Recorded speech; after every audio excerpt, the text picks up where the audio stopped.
আরেকটা নতুন ব্লগ নিয়ে আজ সরস্বতী পুজোর ঠিক আগের দিন সেই ব্লগটা তোমাদের সাথে শুরু করব, সাথে সরস্বতী পুজোরও ব্লগটা রাখবো। চলো সবটা মিলে কিভাবে করছি সেটা তোমাদের সাথে শেয়ার করব। একটু আগে অফিস থেকে আসলাম, এখন ঘড়ির কাঁটা 8টা বেজে গেছে।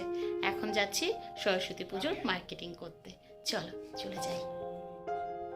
প্রতিবারের মতন এবছরও সরস্বতী পুজো হবে আমার বাড়িতে, তো সেই কারণেই অফিস থেকে এসেই একটু রাত করেই আমরা সবাই মিলে একসাথেই সরস্বতী পুজোর বাজার করতে যাই। এটা যেন আমার কাছে প্লাস আমার ছেলের কাছে, ইভেন আমার দেওরও এর মধ্যে বেশ আনন্দ করে এনজয় করে। এই মার্কেটিংটা করতে আমাদের সবারই বেশ ভালো লাগে। এই দেখো, তোমাদের সাথে কথা বলতে বলতে আমি কিন্তু সরস্বতী মায়ের মূর্তি দেখা শুরু করে দিয়েছি। এবারে একটু সরস্বতী পুজোটা ছোট করে করব। প্রত্যেকবারই প্রায় অনেকটা বড় ঠাকুরই নেই, এবছর একটু ছোট ঠাকুরই নিচ্ছি। তো যাই হোক, চলো দেখতে থাকো। তবে তোমরা একটু আইডিয়া করে বলো তো কোন সরস্বতী ঠাকুরটা নিলাম। আর এই দেখো, ইতিমধ্যে আমাদের কিন্তু সরস্বতী ঠাকুর কেনাও হয়ে গেছে। এবার ছেলে আর আমি চলে যাব বাড়িতে, আর আমার হাজব্যান্ড বাজার করে তারপরেই বাড়ি ফিরবে। চলে আসলাম সরস্বতী পুজোর সকালবেলাটা। ঘুম থেকে উঠে বাসি কাজকর্ম সমস্তটা সেরে নিয়েছি। ঘর মোছা, ঘর ঝাড় দেওয়া, কাপড় কাচা সবটা সারা হয়ে গেছে। আর তারপর এখানে যাব, আগে বিছানাটা গোছাবো। চলো তার আগে আমার একটু ফুল বাগানটা একটু দেখিয়ে নিলাম। আমার গাছে কিন্তু বিভিন্ন রকমের ফুল ফুটেছে, বেশ কিন্তু ভালো লাগছে। আর জানো তো, এবার একটা পিটুনিয়াও এনেছি। পিটুনিয়াটা একটু অন্য কালারের, ভায়োলেট কালারের। চলো আগে বিছানাটার চাদরটা পেতে নিই, তারপরে আমি স্নানে যাব। আর আজকে আমার ঘরের পুজোর মেইন দায়িত্বে কিন্তু আমার হাজব্যান্ড। আসলে আমার করার কথা ছিল, কিন্তু ওই যে মেয়েদের কিছু বিশেষ সমস্যা থাকে, সেই কারণে কিন্তু আমি এবার সরস্বতী পুজো নিজে হাতে করছি না। সবটাই কিন্তু আমার দায়িত্ব নিয়েছে আমার হাজব্যান্ড। এই দিক থেকে আমি বেশ লাকি। আমার হাজব্যান্ড আর শাশুড়ি আর ছেলে, এদের কাঁধেই কিন্তু আমি সরস্বতী পুজোর দায়িত্ব তুলে দিয়েছি। আর আজকে আমি শুধু ক্যামেরাম্যানের দায়িত্বে রয়েছি। এই যে দেখো, বসে বসে ইনস্ট্রাকশন দিচ্ছি আর ওরা সমস্তটা গোছাচ্ছে। আমার হাজব্যান্ড সব দিকে পারদর্শী, যেমন রান্নায় তেমন কিন্তু ঘরের কাজকর্ম বলো, ইভেন বাজার ঘাটও বলো, সবটাই কিন্তু ও বেশ ভালো করে করতে পারে। আর অনেক কিছু আছে আমি যেটা ওর কাছ থেকেই শিখেছি। বিশেষ করে রান্না কিন্তু অনেকটাই ওর কাছ থেকেই শিখেছি। বলো দেখি আমার সরস্বতী ঠাকুরটা কেমন হলো। এবছর সরস্বতী ঠাকুর কিন্তু আমি একটু ক্রিম কালারের চুজ করলাম, আর একদম সাজের ঠাকুর। আর ওদিকে কিন্তু আমার গোপুসোনাও কিন্তু রেডি হয়ে সকাল সকাল স্নান করে খেতেও নিয়েছে, সকালে বাল্যসেবা দিয়ে দিয়েছে।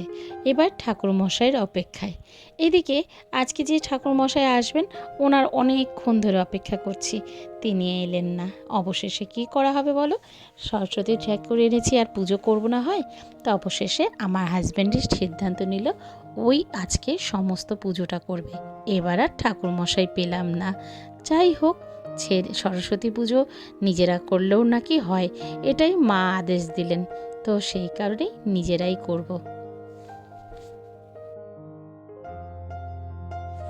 আজ জানো তো, ছোটোবেলার কথা খুব মনে পড়ছে। সেই ছোটোবেলায় মায়ের একটা শাড়ি পরবো, আর সেটা সিলেক্ট করে দেবে মাই।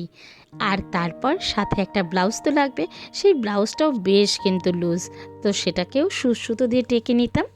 এইভাবে করে মায়ের কাছ থেকে বায়না করে শাড়ি পরতাম। বলো তো আমার মতন কে কে আছো এরকম শাড়ি পরতে ভালোবাসতে? আর তারপর বান্ধবীর সাথে সেই স্কুলে যাওয়া। আর যখন একটু বড় হলাম, তখন আবার কয়েক বান্ধবী ছিটকে ছাটকে এদিক ওদিক চলে গেল। তখন শুধু আমরা দুজন, মানে আমি, আমার একটা বেস্ট ফ্রেন্ড প্রতিমা বলে আছে, তো ওরা আমি আর ওই ঘুরে বেড়াতাম।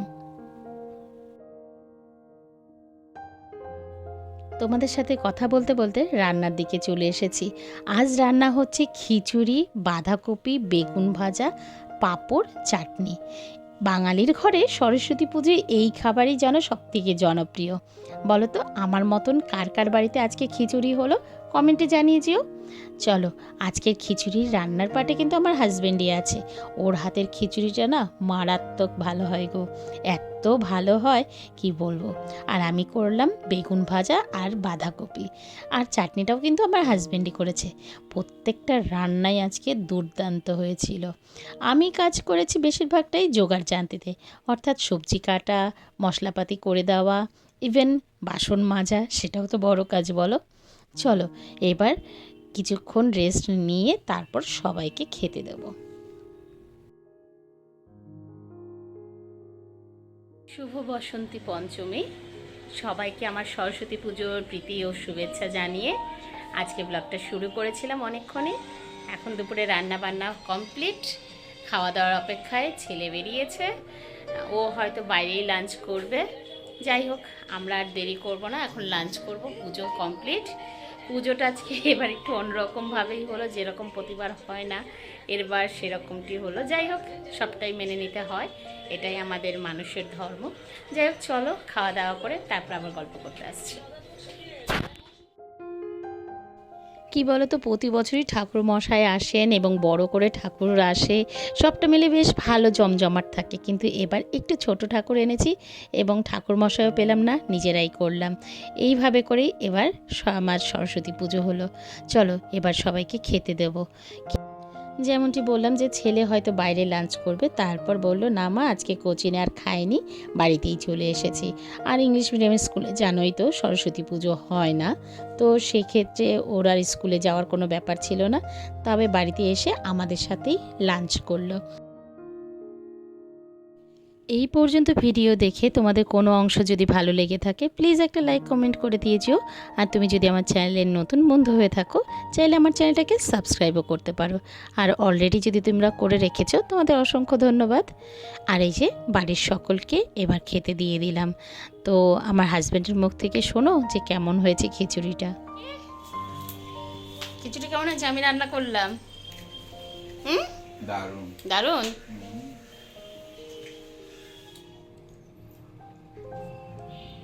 দারুণ হয়েছে,